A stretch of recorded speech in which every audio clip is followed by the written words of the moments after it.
viral marketing, a lot of people think it is just a timing and something shows up and then it becomes viral. But to be honest, it's a combination of art and science and lot of creativity involved in making viral content. There is no smaller groups. When you might be a big viral group in your subgroups of the company or subgroups of the audience.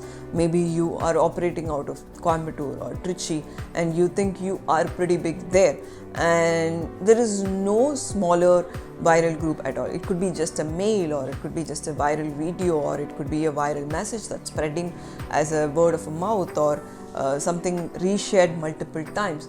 So you have to be in a constant testing with the viral messages. You can try out something for each and every day, starting from Mother's Day, starting from Father's Day, Men's Day, Women's Day, different messages when people are not really active on that particular day, or not particular. Let's take an example of Men's Day. Not many people are celebrating Men's Day. No offense, but it's not happening. Where how can you position your product around that if your product is relevant to that? Or how can you position your product around Teachers Day or Boss Day? Think on those, and it needs a lot of strategy, it needs a lot of tactics, it needs a lots and lots of testing with subgroups and also bigger groups. You never know which idea is going to go viral, for which you have to keep trying lots and lots of ideas. Engineering as marketing. Having a standalone, a very good, a simple platform or a tool is itself a big marketing. That itself brings in a lot of word of mouth, wherein why don't you check this is very simple, this adds in a lot of value, this is very user friendly, and engineering which has a lot of efficiency can bring in a lot of traction by itself, like even without you going out and then actually figuring out a GTM method for you. Business development, which means two works better than one.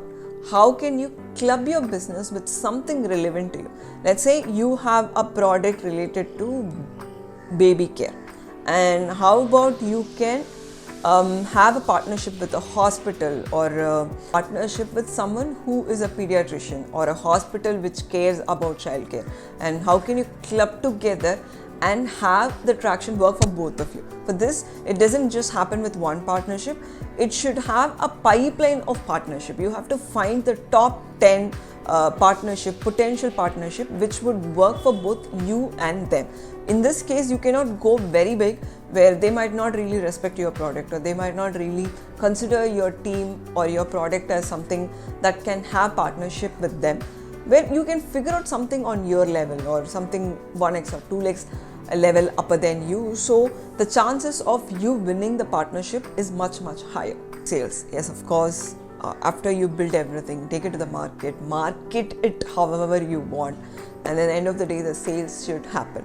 So if all these channels, whichever works for you, is worked out in a right way, obviously the sales is going to happen. But never ignore some methods like cold calling, building a method where a repeated sales would happen by itself, and where the customers are ready to spend time on you, and then they see so much value that they bring in more sales to you. So never ignore these traditional ways of doing sales. Affiliate marketing, again, it's a huge topic, and I suggest you to do a course or learn about it quite well. But I personally think this is a wonderful method of building your business, where you give a personalized link to some influencer or your own customers, or someone who's ready to sell it for you, and when the sales happens, you give a small commission to this person and also make the sales more happen, which means that these people, the influencers, customers and others, work for you and then bring sales for you.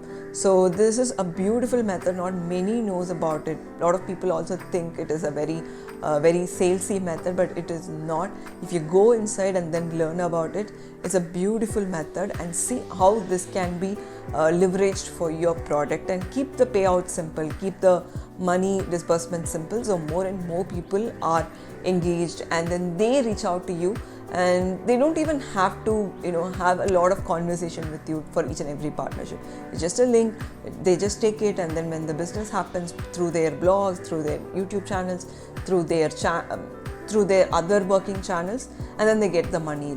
They have the payouts easy. So this way it's going to bring you business even when you are not working for it. Existing platforms, of course, we all think about platforms like Facebook or Instagram, which is working wonderfully well, but also pay attention to the channels or platforms which are not so famous, still trying to build something and still has a lot of followers, lot of users inside. Never ignore that. It's going to take you only some time to take the template of Facebook, take the template of LinkedIn, and then put in those channels and try out what is working for you in those channels. You never know who your potential customer might be from that channel, but you just have to be a little mindful about understanding where your users usually hang out and where your users or customers would usually use this application, would see or think about this application, for which you need to think and then come up with your tactics and strategy, for which you have to work for yourself. Trade shows, this might work out when you are little in a growing phase where you can afford to have a stall for you. But even in the case where you are not having your trade show, in the initial stage, you can understand who are the stalls. Let's say you are doing business related to retail and you are going for a trade show which is related to retail, then have the list of people who are going to attend, or have a list of companies who are going to attend. On the day one, go figure out, talk to people, network, get some time with them, and then connect with them again. And this might look like, a little salesy, or you are just on face selling stuff. Never go sell it. Don't go ask them to buy your product or talk about your product, and only consider that. Talk about them, talk about their product, see how they are spreading value and understand how their business is working out. See how you can fit in that to your template of business and bring that traction. Always think about win-win situation. Offline events, offline conferences that you can do it.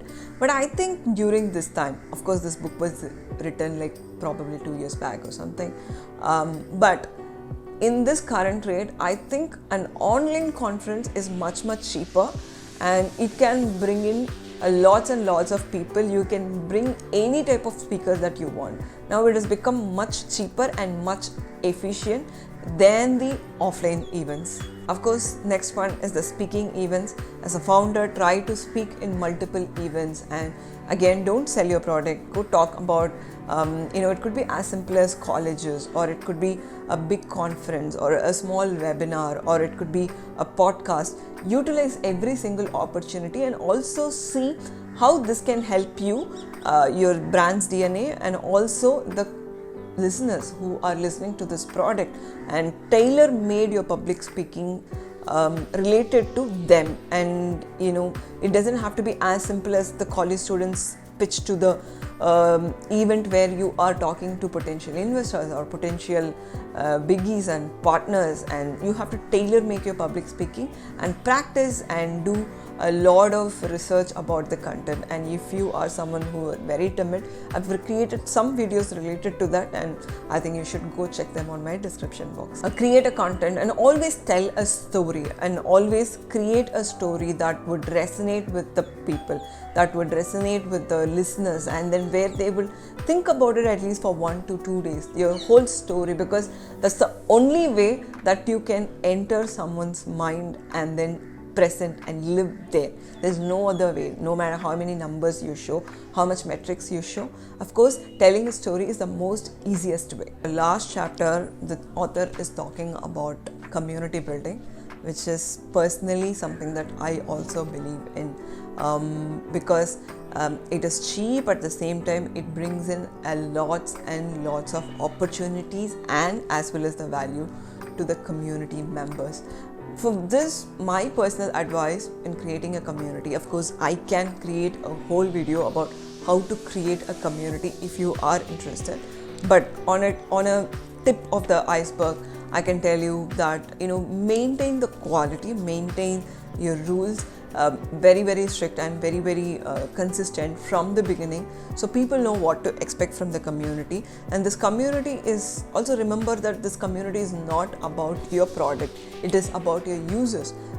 If you are creating a product related to exercise, It is not about just selling your exercise cross fitness items or stuff or dumbbells or exercise ball. It is about health of the user. It is about the fitness of the user, of the customer. So now you have to build a community which strictly talks about the welfare of the user or the community member, not about the things that you sell. It's very important and very efficient. Of course, time consuming, but if worked well in a year or two, the community is so strong that it will sell products for you and you don't have to go figure out some very expensive marketing methods. If you liked this video about this book review or my takeaway from this book, definitely subscribe to this channel and also like this video so I will know you really liked it and appreciate my effort. Hope you got some takeaway from this video. Of course, consider reading this book by Gabrielle Weinberg and the link is in the description box like I told you. And next week, I'll come up with something very new. I'm also still thinking why don't you tell me what I'm supposed to be talking about? I think the startup phases and the videos are pretty much done with this video. And the next, maybe something with career or something with startup, or is that something with community building? What do you like to see? Let me know. See you all very soon. Bye.